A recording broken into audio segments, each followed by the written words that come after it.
Habari bwana, ni furaha kubwa leo kukutana na rais mstaafu wa awamu ya 38 wa Chuo cha Taifa cha Usafirishaji, serikali ya wanafunzi SONIT, lakini hivi sasa tunavyozungumza ni diwani wa kata ya Mshewa wilayani kule Same, mkoa wa Kilimanjaro. Niko naye hapa Mheshimiwa Eliamin Honest Mchome. Mheshimiwa, habari yako? Salama mheshimiwa, habari ya wewe? Mimi namshukuru Mungu. Tumehudhuria leo katika convocation ya 12 hapa Chuo cha Taifa cha Usafirishaji. Kwa ufupi kabisa, sherehe hii ilikuwaje kwako?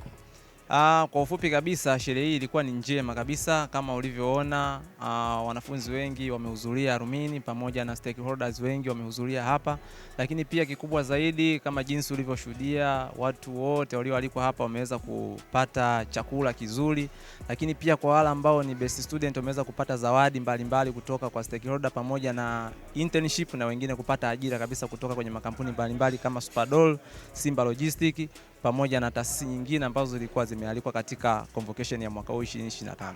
Mheshimiwa, tunazungumzia mwaka mmoja tu tangu utoke hapa chuoni, na leo tunazungumzia kuwa ni diwani sasa. Ulikuwa rais hapa mwongoza awamu ya 38, lakini sasa hivi ni diwani wa kata Mshewa. Sio viongozi wote wanaweza kuwa hivyo, sio wote wanaweza kumaintain kutoka walipotoka rais kwenda kwa diwani. Sasa ni ngazi kubwa sana kwenye nchi hii umeweza kufika. Nini ulizingatia mheshimiwa? Ulizingatia kipi hasa mpaka kufikia mahala hapo?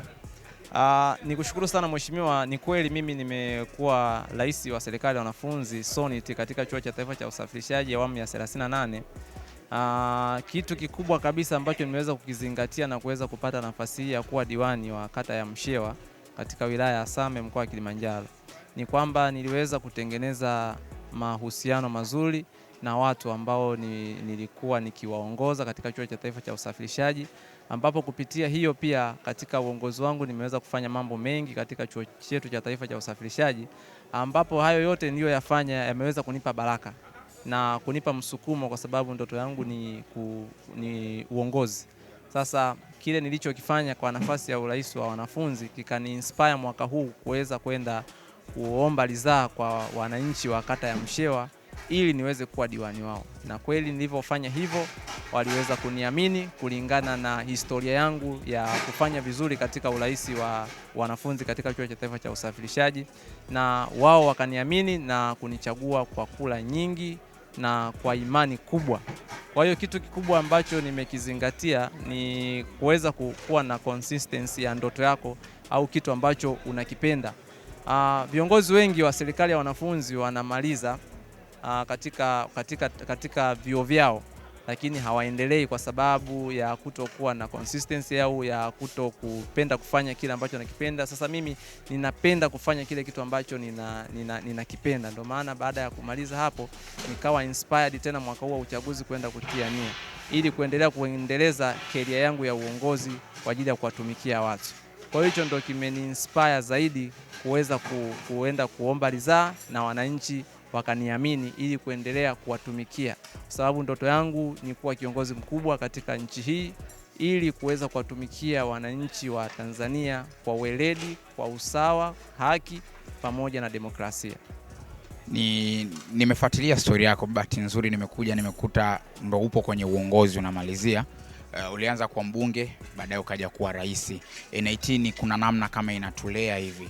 Pia kuna wanafunzi ambao ndo hapo mwaka wa kwanza sasa hivi wanaendelea kulelewa, wana ndoto ya kuja kuwa madiwani, wabunge, pengine na marais wa baadaye.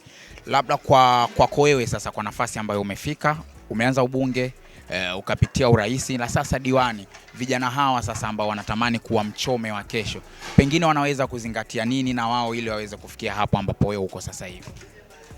Kitu cha kwanza cha kuzingatia kwa vijana ambao wanatamani kufika pengine mimi nilipofikia, nimeanza kweli kama mbunge wa kozi niliyokuwa nasoma. Nilikuwa nasoma kozi ya bachelor degree ya Logistics and Transport Management. Nikawa mbunge ambaye nilitumika vizuri katika kuwakilisha wanafunzi.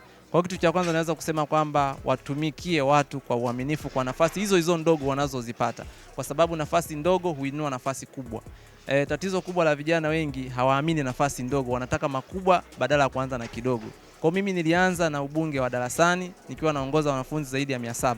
Nikaitumikia vizuri ile nafasi, ikanipa kuaminika mpaka kuja kugombea urais wa serikali ya wanafunzi na nikapata, ambapo ni nadra sana kwa chuo hiki kwa kiongozi kutokea mbunge na kuibuka mpaka kugombea urais na akapata. Historia inaonyesha kwamba wengi wanatokea katika baraza la mawaziri la serikali ya wanafunzi, lakini mimi ikawa kipekee nikatokea katika wabunge wa kuwakilisha kozi ambazo tunasoma. Kwa hiyo kitu ambacho nilikifanya kwa nafasi ya ubunge, nilionyesha juhudi na kujituma kuwasaidia wanafunzi wenzangu kwa zile changamoto ambazo walizokuwa nazo. Nilitimiza wajibu wangu kama kiongozi. Ndio maana ilipofika hatua ya mimi kuchukua fomu ya kugombea urais, haikunipa shida sana, nikaweza kuaminika kwa sababu ya kile ambacho nilikionyesha katika ile nafasi ndogo. Lakini pia the same hata kwenye udiwani niliweza kufanya hivyo hivyo. Nilitafakari mengi. Nilikuwa na mawazo mawili kwamba katika mwaka huu wa uchaguzi nichukue fomu ya ubunge au nichukue fomu ya udiwani. Lakini mwisho kabisa nikafanya maamuzi ambayo ni sahihi kwamba nianze na udiwani. Kwa sababu hata kwenye huo urais wa wanafunzi nilianza na ubunge, mwisho nikapanda.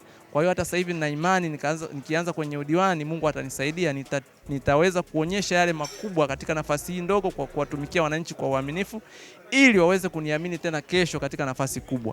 Kwa hiyo nipende tu kwa inspire vijana kwamba tuamini nafasi zile ndogo na tuzitumikie kwa uzalendo, hata kama ni siala, ifanye kazi kwa uaminifu, onyesha impact kwa wale ambao unawaongoza, watakuamini tena kwa nafasi nyingine. Kwa hiyo nipende tu kusema kwamba kitu ambacho kitakusaidia wewe utoke sehemu uliopo kwenda sehemu nyingine ni kufanya kazi kwa bidii na kujitoa kuwatumikia wale watu ambao wamekuamini tena kwa kukupigia kula. Hilo ndio jambo ambalo unatakiwa kulizingatia sisi kama vijana.